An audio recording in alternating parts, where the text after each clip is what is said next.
It's UFFL, Roland Gomez, bringing you the action. History being made here. The first face-off in the world of mixed martial arts. But as we see, and we see these fighters up close and personal, it is none other than Nick the Ghost Gonzalez and Chris, what am I saying, Chaz, the Scrapper Skelly. They're going to be facing off today in words. But I want to go ahead and give due to those people who make this happen, and that is our sponsors. How about a quick shout out right now to Felix MMA Academy out of Fort Worth. That's 6080 South Hewlin Street for giving us a place right here where we're at the gym. Alex Madrid and Derwin D. Lamb, a salute. And also Genesis Jiu-Jitsu for giving us our furnishings to make this happen. Our tables and chairs. And also Rafael Casillas. We couldn't have done it without him. Our matchmaker of record out of the Fitness Fight Factory. Rafael, you put a card together. We thank you. And last but not least, look behind me. I've got Corey Carrier out of Core Fight Academy. Let me shake that hand. Just be easy right now. But ladies and gentlemen, as we start this, how about another big shout out to our promoter of record, and that is Jesse Rodriquez. Jesse, this is the Premier Fight Series 2. It's not because the first one didn't make it, but because the first one was dynamite. It's TNT this time. And also Ricky and John Barrientos. Now, ladies and gentlemen, you didn't come to see me. You came to see these fighters get down in a verbal attack, a verbal assault. We already know that these men have already said a few nice things to each other. And tonight, the lovely Lisa Marie Lamb gets to interview these people, these fighters, maybe a referee at times. But as she takes her seat, we're going to meet our first half of the main event, making his way out of Austin, Texas, up 35. This is Nick, the Ghost Gonzalez. Come on in, Nick. We appreciate you being here. And sitting across the table from him, who will also be answering some questions, he is out of Azle, but now making Keller his home. Chaz, the Scrapper Skelly. Come on in.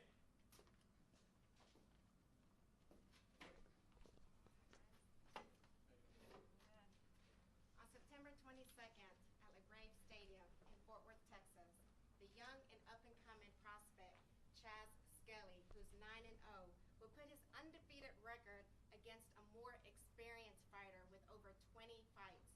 Before they face off in the cage, they would face off tonight, right now.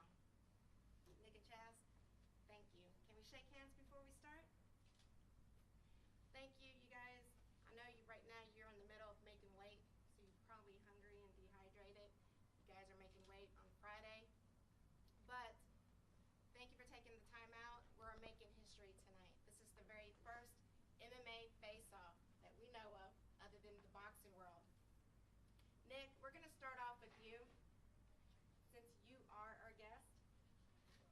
Nick, you haven't fought in over a year or close to a year, and it's probably not by choice.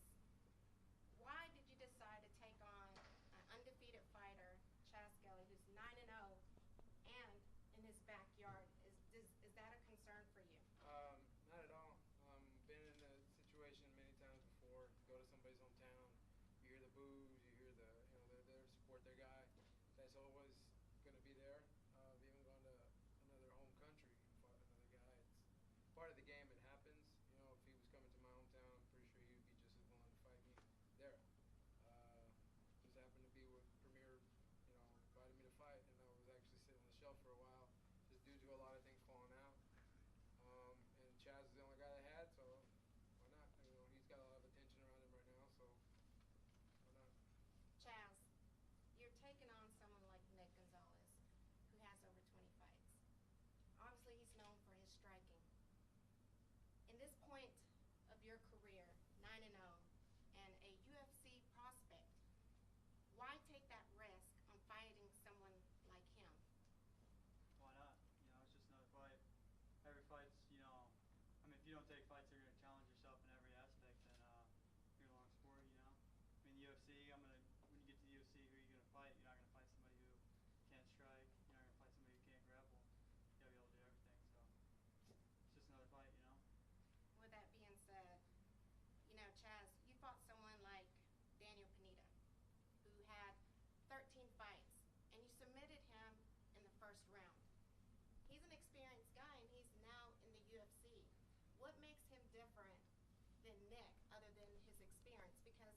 Daniel is known for his ground game.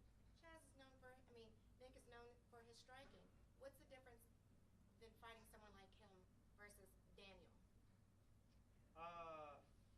It's a completely different fight. I mean, every fight's a different fight.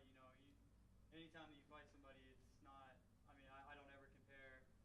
Like, I would never compare Daniel to Nick. I mean, they're just two completely different fighters. He's a boxer. He's boxed. He's kickboxed. He's got past experience there. Daniel, as far as I knew, was a brawler who had a ground game. Decent wrestler, decent ground game.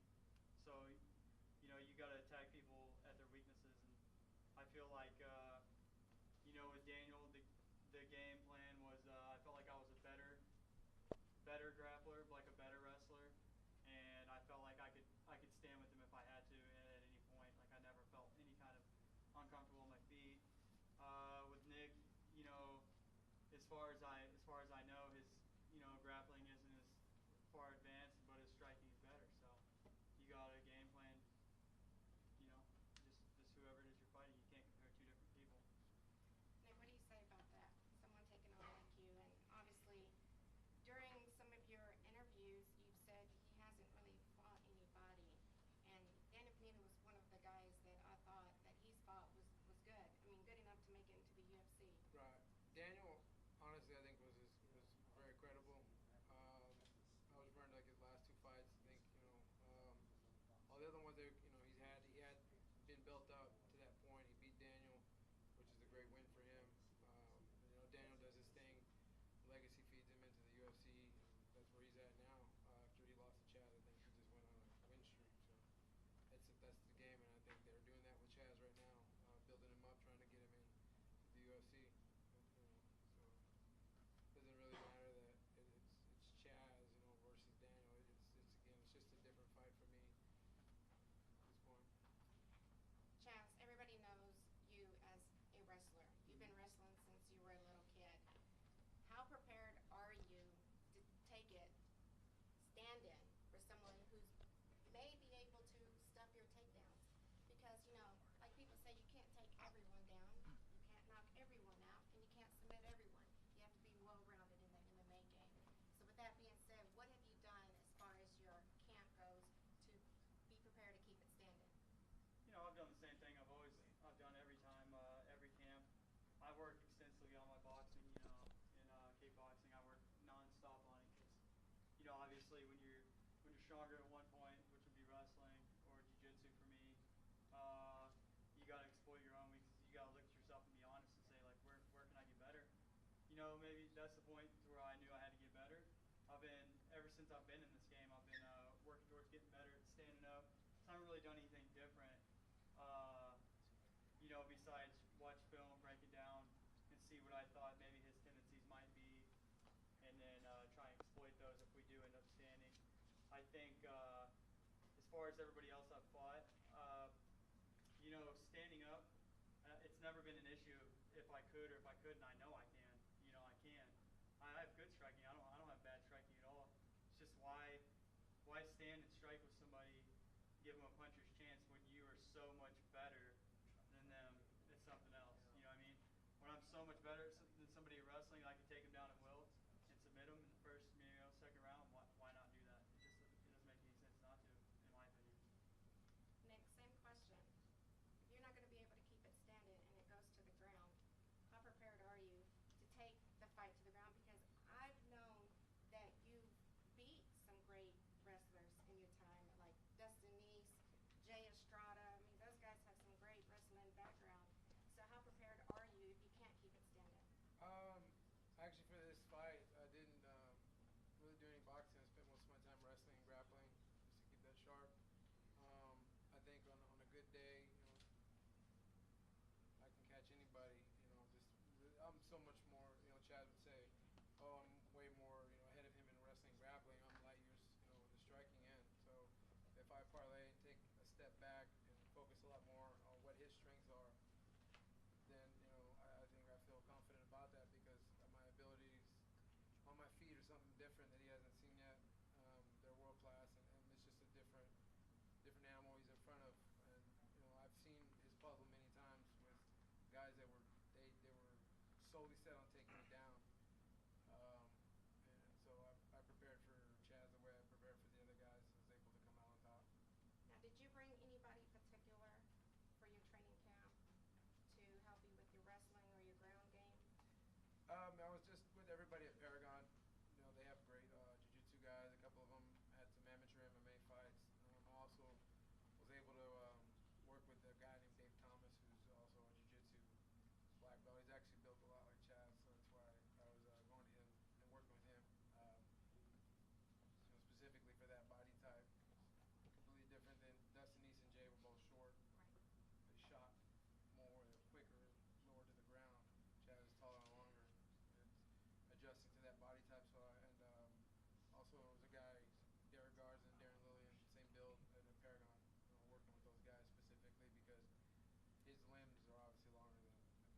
fighting on a certain card and maybe somebody get dropped, or I don't know. I'd been asked if I would fight him in the past, and I said yeah.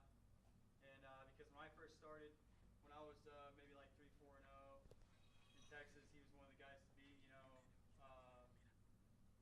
and I was looking to fight good people. Was basically how it started. I just, I'd seen him around. I'd seen, his name thrown around and stuff. So I said, yeah, I want to fight him. At the time, I couldn't get a fight with him. Only having a couple fights, you're not going to get a fight with somebody who's got, 15, 16 fights at a time or whatever. As soon as I thought, as soon as I had 4 or 5 fights, I started asking for the fight, and I just never got a response. There was never any kind of response, either way. I had asked for the fight several times, so that's why I was playing words with the ghost disappeared. Why do you think he didn't fight you?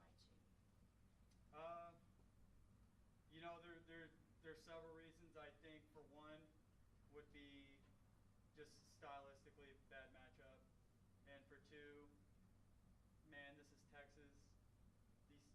These promotions, you never really know what somebody has said to somebody else, or what they have lined up, or who they have.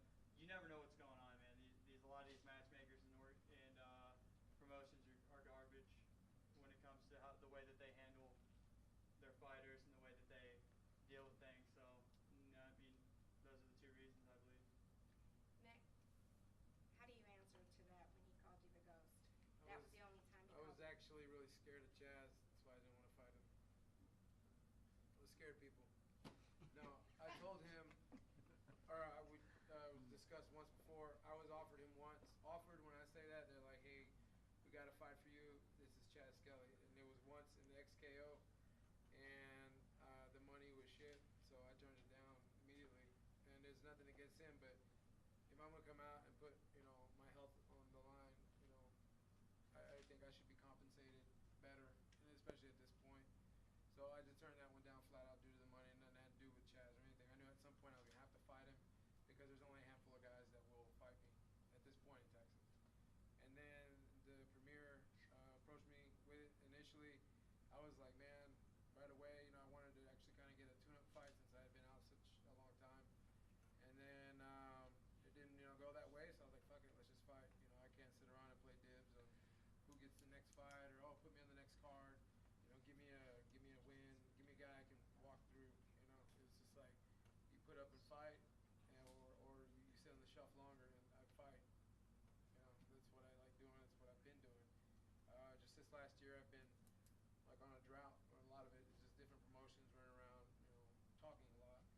Like the STFC, UWF went under. The legacy thing, that just fell apart right at the end. And if he threw his name in there, I didn't know anything about it. Management handles that. Legacy was dealing with that. I just knew a week before I wasn't going to fight. Well, Nick, you didn't give Chaz any credit when he fought Luis Vega, which at the time Luis was 8-2. These 2 guys made the top 10 a must-watch fight here in Texas. And like I said earlier, he fought someone like Daniel Pineda, who's now in the UFC. Different fighter, yes, we do know that. Different styles, we got that. Why did you make that statement that him being 9-0 and him having a great wrestling background, why do you think that he hasn't really fought anyone? On that statement about the last fight, Luis looks good on paper. I'm just going to be real honest about that. He knows that too. Your last, 4 or 5 wins are because your buddy is a promoter. He's feeding you guys that are 0-1 and 1-0, and you're smashing them. Well, yeah, of course your record's going to get built up. I think on paper he matched up better against Chaz than he did in the fight. And I think he talked a good game about, he's a brown belt, or he's doing this, he's doing that, and then it might have built it even more. But honestly, just didn't think he was, from what I saw the highlights of the fight and stuff, I didn't think he was as good as it said on record. You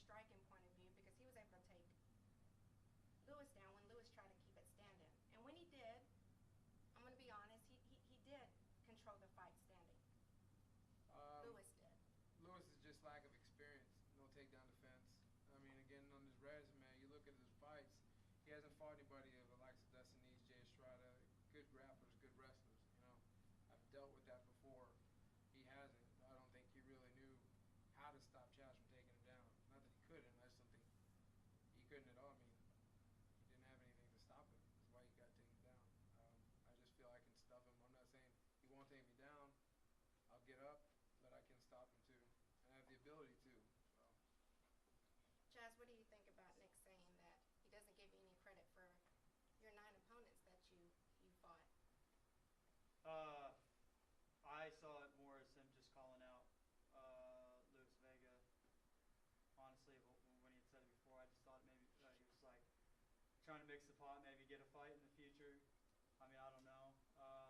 It sounded to me like he was calling out Luis Vega in particular, not necessarily the other, 7 people I've fought since I fought Daniel twice. So I don't really think much of anything of it. I mean, you go out there, I haven't fought anybody with any less experience than myself ever since I've started fighting. When I first started, when I was 0-0, I fought a guy who was 0-0. When I was 1-0, I think I might have fought a guy who was 0-1, maybe, I don't know. But my whole career, I've taken those steps and gotten to the more experienced and the better guys, the whole time. So this being my 10th fight. And then obviously he has a more experience. I don't think I've done anything wrong, and I don't think he was calling out necessarily anybody else that I fought besides Lewis. And if they have a problem with each other, then they should fight. I think that would be a good fight to watch too. As far as him being a brown belt and not being as good as he talked himself up to be, I mean, he's a brown belt. I make a lot of people look bad on the ground. I'm not gonna lie, I mean, it's not. I don't think it was him. I think it was me. Just being better, being more controlling, and taking control of the fight. And as far as him controlling me on the feet, I don't really think he controlled me on the feet too much. He got a couple kicks in, but besides that, I mean, there weren't really too many punches landed. So. Well, in your interview, you said that you had 2 goals. Mm-hmm. One goal was to fight in the UFC, and the second one was to be 10-0. And this is your 10th fighter. So you're saying you're going to be the one who comes out victorious on that fight. Yeah. What is your game plan to be 10-0 that night? Oh, it's same as it always is. Go in there, be relaxed. I mean, I only have 10 fights, but I've been wrestling since I was, 5 years old. I mean, I've been in thousands of competitions, been under the pressure cooker many times. It's not anything different to me. I'm used to it. I love the competition. That's what I thrive on. I'm gonna go in there, relax, and I'm just gonna implement my game plan, and I'm gonna come out victorious. That's just, if you're not thinking of it that way, then you're in the wrong sport. I mean, if you don't see yourself every time you visualize this fight, yourself coming out on top and implement your own game plan, then I don't know what you're doing here. Next, same question. You said you had 10 goals, and you've done 8 out of 10. And the only 2 you haven't done was fight in Vegas and fought for the UFC. You fought on Bellator. You fought on Strikeforce. You even fought for a title, correct?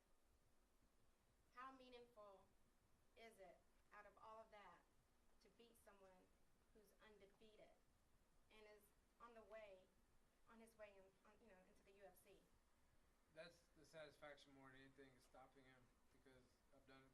Undefeated fighters are undefeated for a reason. They're winning, but everybody loses. Everybody does.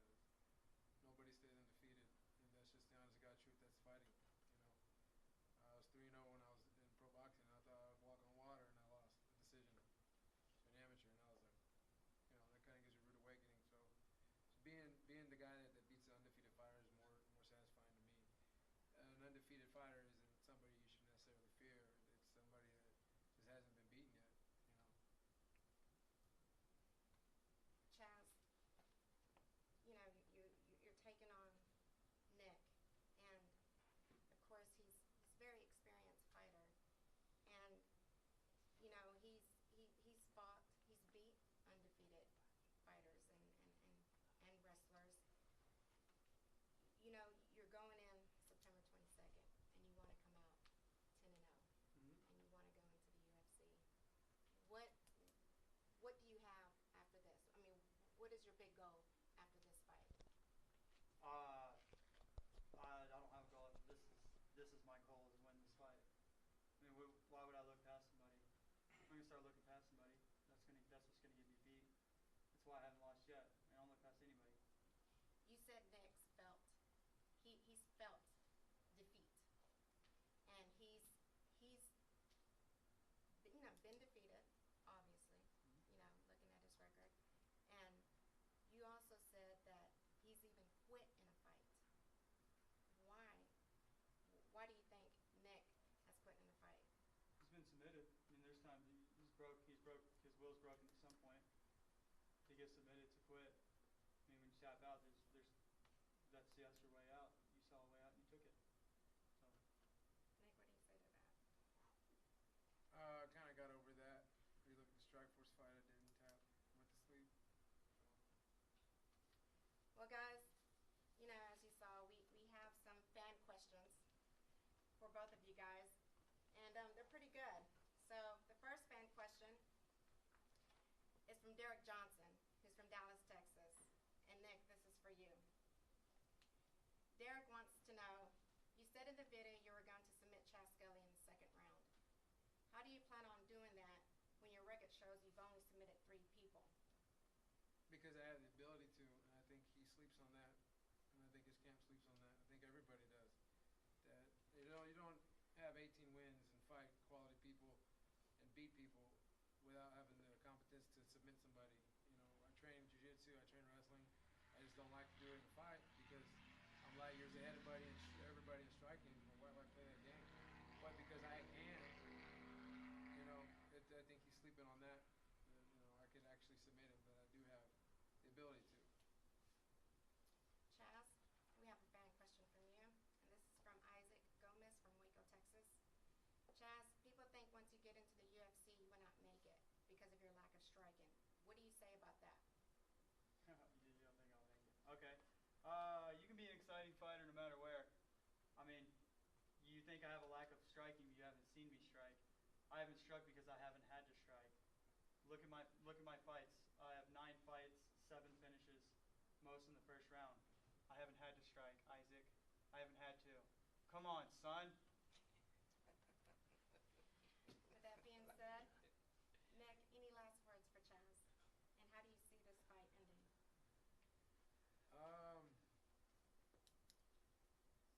Second round, guillotine. This is gonna try to take me down. I got a pretty nasty one. Uriah Faber ain't got shit on my guillotine. None of those alpha male midgets do. Lucky for me, got a big neck and a tiny little bean head, so it's real hard to guillotine me. I mean, I'm talking hard. This thing slips right out. Chaz, any last words for your opponent, and where do you see this fight ending? What's your prediction? Yeah, I mean, I wouldn't rely on me sleeping on anything. I haven't slept on anything. I've trained for this fight harder than I trained for my last fight because I'm only progressing in the sport, becoming a well-rounded fighter. I'm good in every aspect. Just you haven't seen some of the aspects of my game because I haven't had to use them. I predict this fight ending. I would say first round submission. Okay. So there you are. There's your prediction. Fellas, thank you again. September 22nd. You do not want to miss.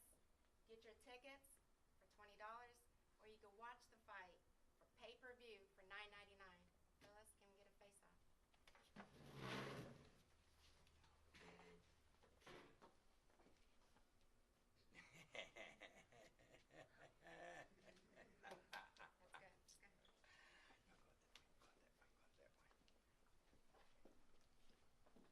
Okay, fight fans, now you've got the information straight out of the lips of this main event. Again, September the 22nd, it is LaGave. It is a stadium here in Fort Worth. Don't forget the doors open at 6 p.m. The fight's sharp at 7 p.m. You're going to see what these men do next. Are they going to be putting teeth behind these predictions? Don't forget, Nick said, a second round guillotine. I don't know about that. But on the flip side, Chaz says a first round submission. What do we say here? You come September the 22nd to see what these men actually do. And by the way, before I sign off are 2 lucky winners for the 2 tickets. You can pick them up at will call. Don't forget, will call will have the names of Aaron Robinson. You have 2 tickets waiting for you, Aaron. And also Jaquim Bautista out of Dallas. We have 2 tickets for you. Will call. And last but not least, our pay-per-view winner, Benny Serrano out of Austin. Benny will be getting with you to give you a password and a username to make this happen. It's been wonderful. Angel, man behind the camera, to the lovely Lisa, we thank you so much. And to our main event, Chaz, the Scrapper Skelly, and Nick, the Ghost Gonzalez. Only say one thing. We thank you for tuning in. Now, I tell you what, big man, why don't you go and close this one up for us, Corey? UFFL Combat TV